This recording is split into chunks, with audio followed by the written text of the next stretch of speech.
தூதரை பின்பற்றுகிறோம், அல்லாஹ்வுடைய தூதருடைய சுன்னத்தை செயல்படுத்துகிறோம் என்று சொல்லுகிறீர்களே, உங்களுடைய தக்பீரில் மட்டும்தான் அல்லாஹ்வுடைய தூதருடைய சுன்னத்தா? உங்களுடைய விரல்களை அசைக்கக்கூடிய பழக்கத்தில் மட்டும்தான் அல்லாஹ்வுடைய தூதருடைய சுன்னத்தா? உங்களுடைய தாடியில் மட்டும்தான் அல்லாஹ்வுடைய தூதருடைய சுன்னத்தா? உங்களுடைய பேச்சிலே அல்லாஹ்வுடைய தூதருடைய சுன்னத்து வேண்டாமா?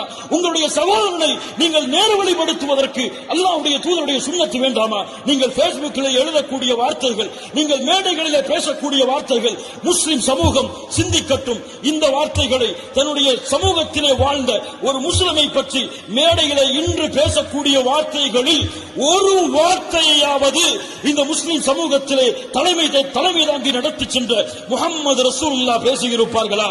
அந்த அவர்களை பின்பற்றிய சஹாபாக்கள் பேசியிருப்பார்களா? ஒருவனை வழிகேடன் என்று, ஒருவனை மதம் மாறியவன் என்று, ஒருவனை முஷ்ரிக் என்று, ஒருவரை காஃபிர் என்று, அவன் இந்த பழக்கத்தில் இருந்தவன், அவன் அந்த பழக்கத்தில் இருந்தவன், அவன் அந்த பெண்ணோடு தொடர்பு கொண்டவன்.